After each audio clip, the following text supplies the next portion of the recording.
Bueno, pues vamos a empezar.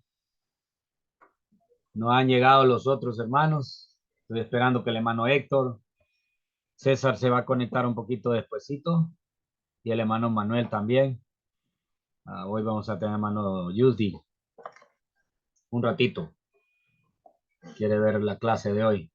Ah, bueno, vamos a iniciar hoy con la siguiente clase. Hoy estamos con la clase de interpretación bíblica y esta es nuestra tercera lección. Y hoy vamos a ver otros principios, dos principios de interpretación bíblica, ¿verdad? Ok,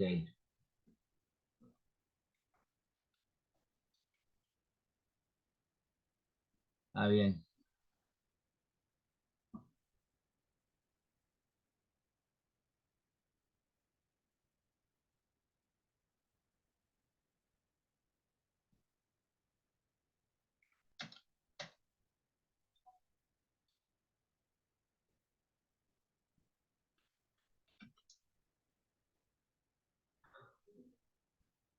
Ok, bueno, vamos a empezar por los que no están, ¿verdad? Ya cuando se conecten, pues ahí van a ir entrando. Padre, gracias por esta noche que nos permites estar reunidos. Gracias por los hermanos que ya pronto se van a conectar. Y Padre, por la lección de hoy, danos sabiduría, entendimiento. Dirígenos a través de tu Espíritu Santo, tanto los que van a estar en vivo, en la conexión en vivo, como los que van a poder ver a través de la plataforma de YouTube este estudio de hoy. Que bendiga su vida y que pueda ser de bendición, Señor. Ayúdanos a entender las verdades de la palabra de Dios a través de estos principios de interpretación bíblica, porque queremos entender de la mejor manera tu palabra, Señor. Gracias, Padre, en el nombre de Jesús. Amén. Ok, yo voy a continuar entonces con la clase. Hoy nos corresponde nos corresponde ver esta lección que es pasajes paralelos. ¿Dónde puedo poner esto? Ok. Ah, dice el escritor de este material, nos habla de la experiencia que él tuvo con ah, que una de las hijas de ese escritor le preguntó a él que había notado que varios libros de la Biblia decían las mismas cosas acerca de Jesús. Entonces, entendió algo, logró notar algo que era que hay cuatro evangelios, aunque aparentemente hablan de Jesús y hablan de los mismos temas, cada evangelio es único, visto desde la perspectiva ¿cómo se llama?, del escritor, visto desde la perspectiva de quien lo escribió, ¿verdad? Con su trasfondo y todo, era necesario tener um, esos textos, esos cuatro evangelios. Y aparece a veces hasta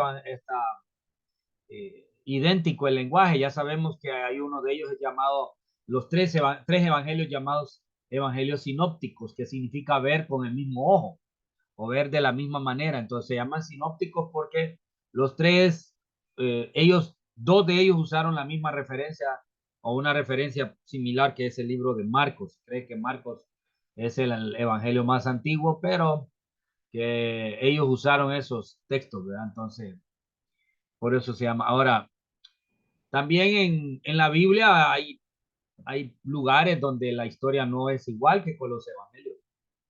Um, ahora, hay narrativas parecidas en ellos. Y para que nosotros podamos entender la historia completa, era necesario verla desde puntos de vista. Entonces, hay variantes a veces en la palabra de Dios de esa misma historia. Y hay otros escritores y otros intérpretes en la Biblia, en la misma Biblia, y escritores en otros textos que nos dan una interpretación más amplia, nos dan una interpretación más amplia del texto, ¿verdad? Entonces, eso ayuda a cualquier escritor o cualquier lector de la Biblia, le ayuda a entender de la mejor manera esos textos, ¿verdad? Y hoy, como dije, vamos a hablar de los pasajes paralelos. Y para poder entender e interpretar correctamente la palabra de Dios, tenemos que hacer uso también de pasajes paralelos. Y estos pasajes que se refieren al mismo tema o al mismo asunto se llaman pasajes paralelos. También es una expresión que se usa para partes de la Biblia que tratan de mismas leyes, doctrinas o profecías usando lenguaje similar. Un ejemplo de leyes está entre el libro de Levíticos y el libro de Deuteronomio. Ya sabemos que el libro de Deuteronomio es la repetición de la ley, ya en una explicación más amplia. Nos da un poco una explicación más amplia de la ley, el libro de Deuteronomio. Ahora, siempre es importante eh, examinar los pasajes que tienen que ver con el mismo tema para poder tener la idea completa. A veces hay textos que no los entendemos y a veces hay pasajes oscuros, pero que son la misma Biblia nos da la interpretación. Pero por eso vamos a hablar de los pasajes paralelos en primer lugar. Cuando un escritor o un lector, perdón, no lee o no estudia los pasajes paralelos, va a cometer errores serios, ¿verdad?, de interpretación, porque a veces hay cosas que están oscuras o no entendibles en un pasaje, pero existen otros pasajes que nos pueden dar la interpretación o el panorama completo. Entonces, de eso tratamos cuando estamos hablando de la ley o esta regla de interpretación que se llaman los pasajes paralelos. Vamos a poner algunos casos aquí. Vamos a ver algunos casos y los vamos a estudiar. Vamos a tratar de dedicar tiempo en esto, ¿verdad? Porque esto es muy importante en esta primera sesión. Primero, un tema bien controversial es el tema de Jesucristo, la deidad de Jesucristo. Hay bastante, a través de la historia, la doctrina de Jesucristo ha sido una doctrina malentendida, atacada y malinterpretada y no solo eso, también hasta trastocada. Ha habido confusión en cuanto a la doctrina de Cristo, pero en este texto, en nuestro texto nos da referencia de tres pasajes que nos hablan, eh, importantes, que nos hablan de la deidad de Jesucristo. Primero, Colosenses capítulo 1, versículo 15 al 19. Vamos a ver ahí, Colosenses capítulo 1, versículo 15 al 19. Empieza, dice, Él es la imagen del Dios invisible, el primogénito de toda creación, porque en Él fueron creadas todas las cosas, las que hay en los cielos y en la tierra, visibles e invisibles, sean tronos, sean dominios, sean principados, sean potestades, todo fue creado por medio de Él y para Él. Y Él es antes de todas las cosas y todas las cosas en Él subsisten. Y dice el siguiente versículo, y Él es la cabeza del cuerpo que es la iglesia, Él es el principio, el primogénito de entre los muertos para que todo tenga preeminencia. Entonces, este versículo es un síntesis de lo que es la doctrina de Cristo. Nos habla de que es el Dios, del Dios encarnado, es el mismo Dios. Y usa una expresión aquí en el versículo 15, y es la expresión primogénito de toda creación. Cuando agarramos este texto y no lo comparamos con otro, aparentemente puede dar a entender que Él es el primer creado, y es lo que algunos interpretan. De hecho, los testigos de Jehová interpretan de esa manera que Jesús fue la primera creación de Dios. Y no, no entienden el hecho que también explica el texto, porque no solo habla eso, también dice que en Él fueron creadas todas las cosas, las que hay en los cielos, en la tierra visible, todo lo que es, sea físico o espiritual, fue creado por Él y por medio de Él y para Él. O sea que Jesús mismo es el propósito, Él es el creador. Y después nos habla de la eternidad, del siguiente versículo, que Él es antes de todas las cosas.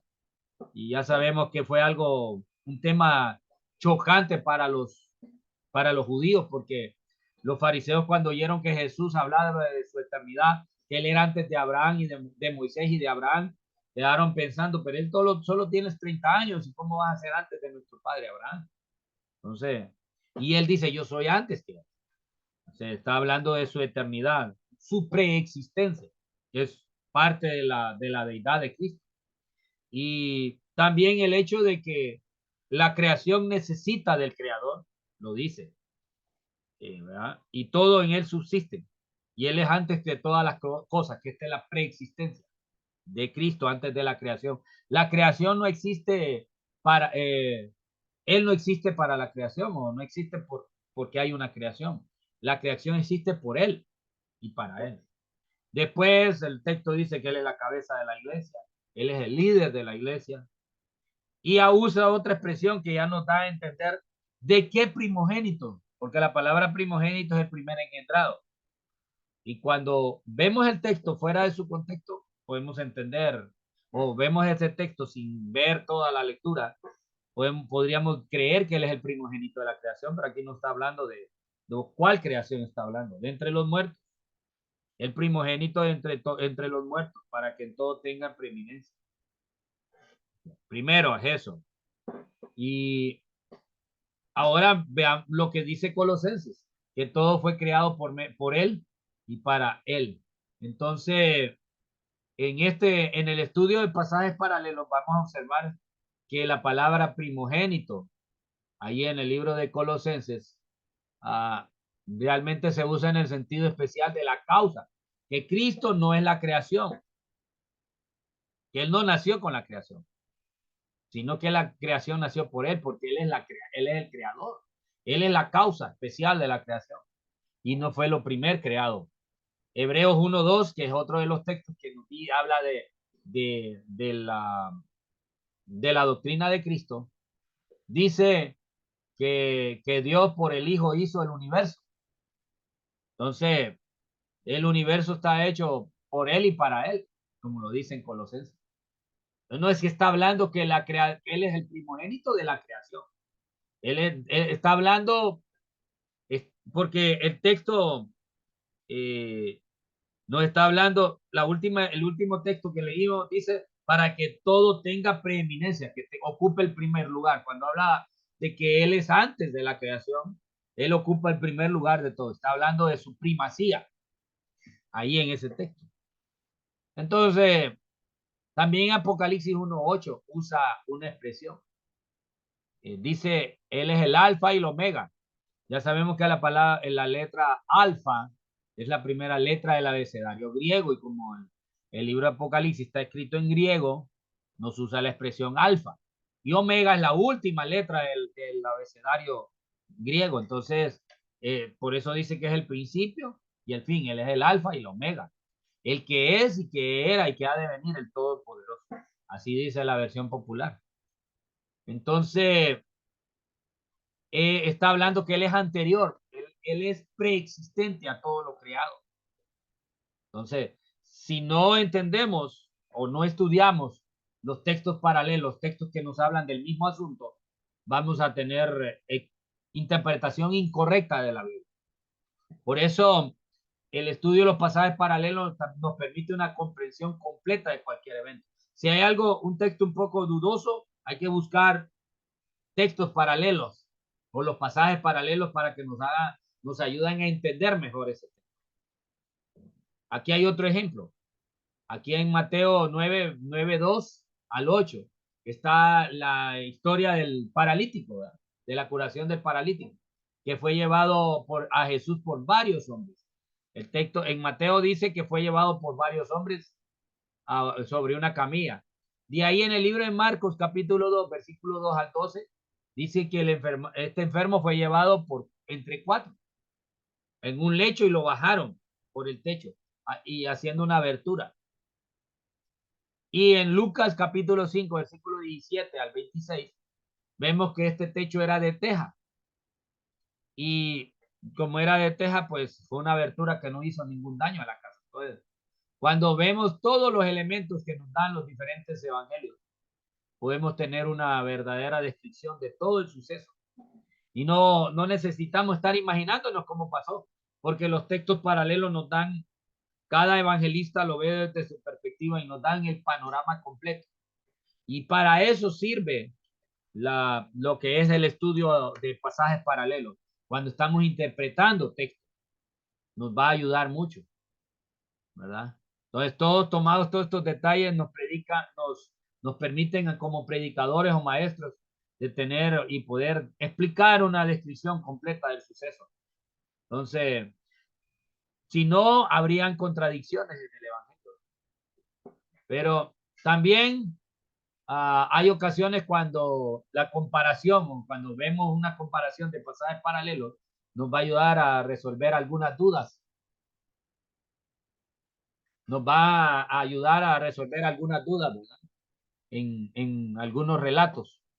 En el libro de Mateo, capítulo 9, versículo 18 al 26, 23 y al 26, primero hace la referencia de la resurrección de la hija de Jairo, ¿verdad? Y aquí hay, en los diferentes evangelios hay narraciones diferentes de ese evento. En Mateo dice que la hija de Jairo acababa de morir. De ahí en Marcos hace referencia que Jairo le dice a Jesús, mi hija está agonizando, ve a mi casa. Entonces nos podríamos hacer la pregunta, ¿cuál será el verdadero acontecimiento? ¿Qué era lo que estaba sucediendo? ¿Había muerto ya la hija de Jairo? ¿O, o la hija de Jairo estaba agonizando? ¿Cuál es el evento? ¿Cuál es la ocasión que sucede? Dios le bendiga, hermano Edwin. Dios le bendiga, hermano Denis. ¿Qué tal? ¿Cómo están? Aquí estamos ya en medio de la lección. Gracias por Ah, unirse y quiere, pues en algún momento cuando vengan las preguntas, usted también puede participar. está bien, hermano. Listo.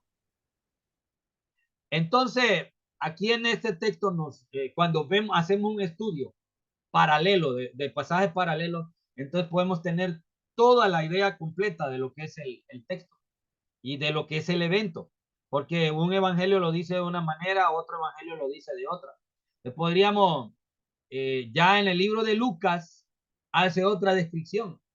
Entonces nos dice que estaba muriendo. Entonces, por lo que nos da a entender todo el panorama completo del acontecimiento.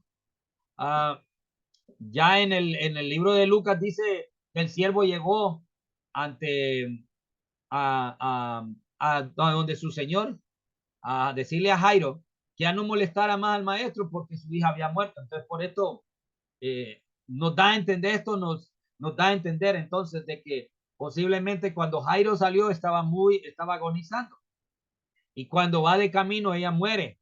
Cuando él va de camino, su hija muere porque le avisan. Y lo que nos da a entender es todo lo que entendemos a través del estudio del pasaje paralelo. Podemos entender que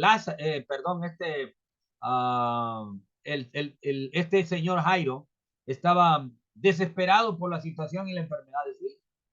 Entonces, había un estado emocional y mental en el corazón de aquel angustiado padre. Entonces, posiblemente también ya tenía pensamiento que había muerto porque la había dejado agonizando. Entonces, ahora, esto cuando estudiamos los pasajes paralelos, no solamente nos resuelve la presunta contradicción, sino que nos habla el estado de ánimo del padre, porque él va desesperado de Jesús. Y por eso él va urgente. Es urgente el caso.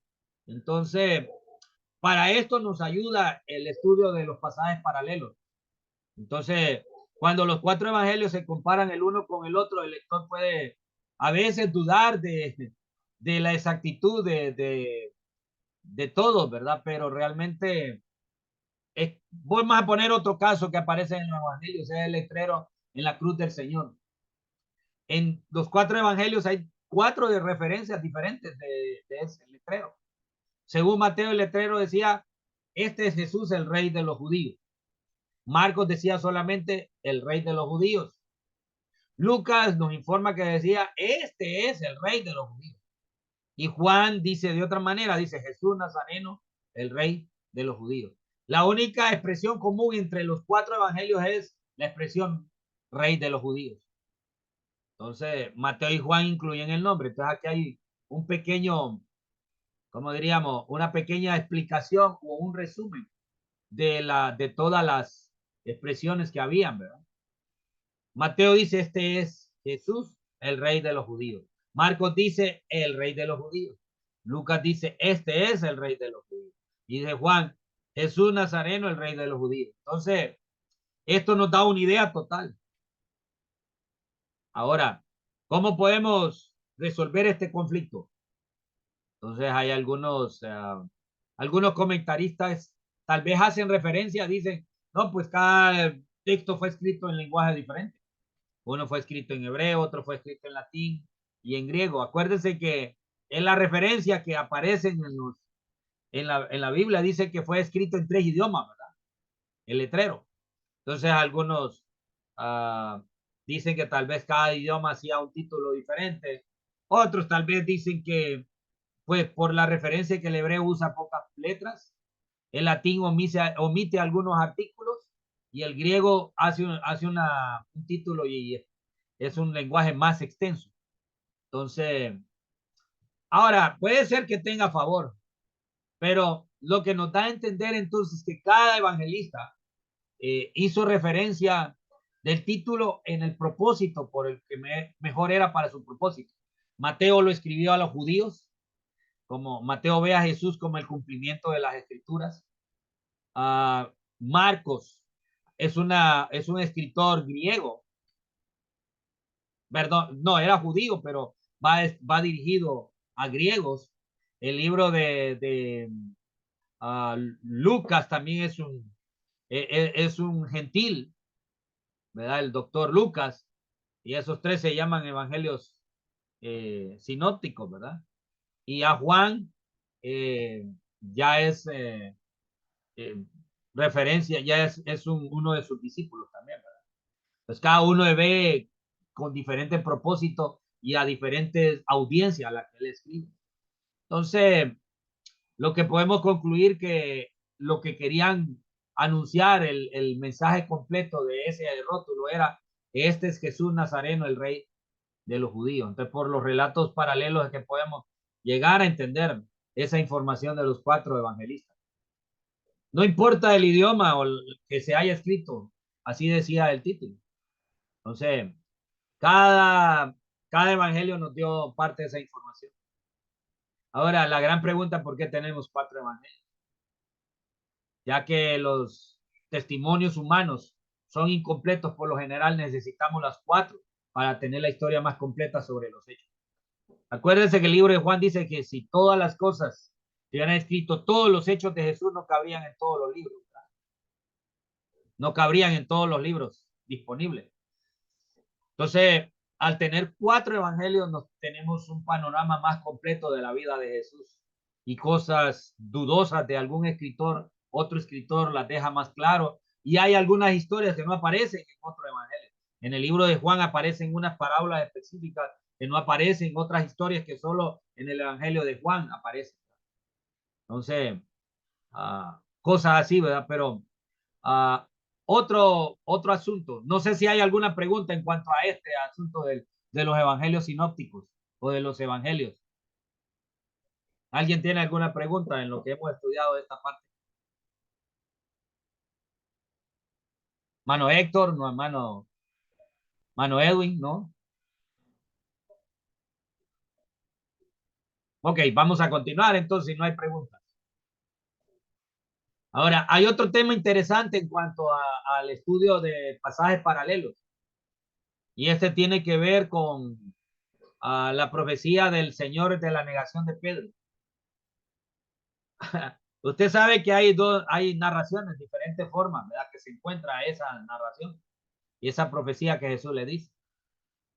Y también cómo se cumplió fue diferente en cada evangelio. Cualquiera diría, entonces, la Biblia es contradictoria, ¿no? Lo que tenemos es un panorama completo. Vamos a poner un caso. Vamos a hacer una comparación. Marcos afirma que Jesús habló de 2 cantos del gallo, pero en los otros 2 evangelios el gallo cantó solo una vez.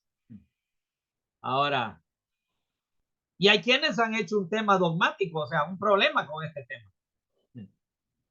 No, si canta una vez, canta 2 veces, ¿cuántas veces cantó el gallo? Suspendió el canto y vuelve a cantar varias veces. ¿Cuántos kikiriki cantó el gallo, verdad? no sabemos. Pero tal vez Mateo y Juan representen el canto del gallo como una sola vez. Tal vez no vieron como algo importante decir que fueron 2 veces o decir cuántas veces. Y el libro de Marcos sí dice que 2 veces cantó el gallo. Pero tal vez por las palabras que Jesús dice, antes que el gallo haya cantado 2 veces, me negarás 3 veces. Por eso Marcos hizo ese detalle, tal vez por esa expresión. Entonces, tal vez Marcos fue más detallista en eso y tal vez nos da a entender, entró a un detalle más, algo más íntimo, algo más fuerte, ¿verdad? Algo más que tal vez a los otros no prestaron atención o vieron que no era tan importante. ¿Cuántos kikiriki cantó el gallo, verdad? Pero para Marcos sí fue, tal vez para quienes iba dirigido su texto, para él era importante hacer referencia a eso. Pero para eso tenemos entendido que cantó 2 veces el gallo, por lo que nos dice Marcos. Y, y los otros evangelios solo hacen referencia que antes de que el gallo cante me habrás negado. Pero en este texto dice, me habrás negado 3 veces. Siempre hay 3 veces de negación, pero aquí hace referencia a los 2 veces que el gallo canta. No sabemos si el gallo hizo una pausa o algo así, ¿verdad? Pero de que lo negó 3 veces es la referencia específica en los evangelios. La negación de Jesús, perdón, de Pedro acerca de Jesús, cuando le dijeron, eres tú, yo creo que tú estabas con ellos. Y 3 veces le negó, ¿verdad? Porque tú hablas diferente, tu forma de hablar te delata. Entonces son expresiones que aparecen en la Biblia y detalles que a veces, pues, en el estudio de pasajes paralelos es que nos podemos ver esos detalles.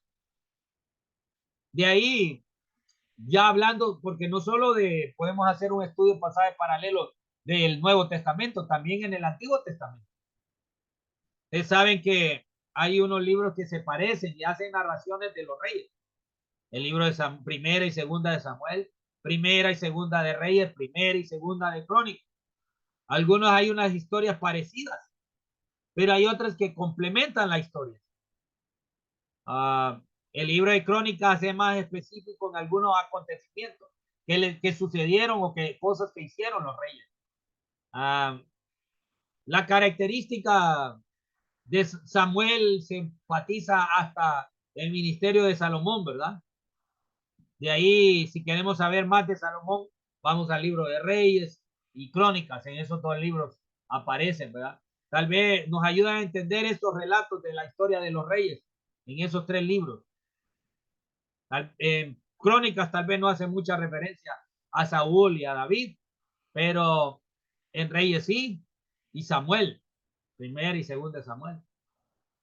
Entonces, estos 3 libros nos dan un estudio completo de la historia de los reyes, desde el último juez de Israel hasta la cautividad, hasta el último rey. Tenemos una historia ahí que podemos estudiar pasajes paralelos en esos 3. De ahí Esdras y Nehemías, los 2 eran contemporáneos, ya sabemos, ¿verdad? Que vinieron de la, después de, volvieron a Jerusalén y uno era estadista y el otro era sacerdote. Entonces uno llegó a enseñar la ley y el otro llegó a edificar los muros y a volver a edificar, ¿verdad? Todo Jerusalén. Entonces, aunque no relatan los mismos eventos, pero sí contienen detalles que nos proporcionan un poco, ¿verdad? Ah, nos dan algunos detalles que son útiles de un libro del otro. También el libro de Hechos y las epístolas de Pablo, hay un poco de hechos cruzados ahí, ¿verdad? Entre esos eventos. Hechos nos da algún fondo histórico de alguna de las epístolas. Y el libro de Hechos ya sabemos que tiene un propósito. Fue escrito por Lucas al excelentísimo Teófilo. O sea que por eso fue escrito a un personaje de alta alcurnia, de alto nivel de educación y llevaba un propósito, era poner en orden los acontecimientos, tanto del ministerio de Jesús como el seguimiento con la historia de la iglesia. Y sabemos que como es un libro histórico, los dos, de hecho los dos son libros históricos, pero el libro Lucas está como uno de los evangelios porque narra la historia de Jesús, pero el libro de Hechos es uno de los libros, es el único libro histórico del Nuevo Testamento que narra el acontecimiento de la iglesia. Y algunos, pues, de los viajes de Pablo están ahí cruzados con las epístolas, ¿verdad? Entonces, por eso podemos tener algunos trasfondos y algunos de las personas a las que escribe aparecen en el libro de Hechos. Algunas cosas podemos entender, ¿verdad? Ahí, ¿verdad? Y de hecho, por algunos libros, por las epístolas de Pablo, podemos saber que hay algunas cartas que perdieron, que no las tenemos al día de hoy, ¿verdad? De ahí vemos el libro de Salmos. El libro de Salmos, ya sabemos que hay eventos históricos en el libro de Salmos. A veces aparece al principio en el enunciado del Salmo, aparece por qué se escribió ese Salmo.